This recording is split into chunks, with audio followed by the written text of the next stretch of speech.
Juuson kanssa kiva viettää aika Tampereella.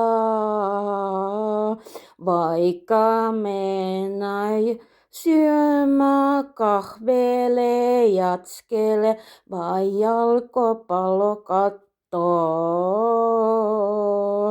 Vai sitten mennään johonkin katsoo ja nautitaan ilmaan.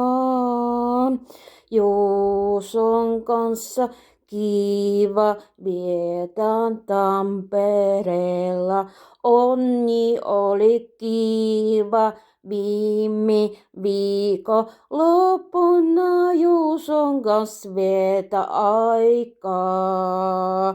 Juusoni mukava ja hauska ja komea. Juusoni herrasmies, se niin mukava. Juuson kanssa kiva vietä aikaa.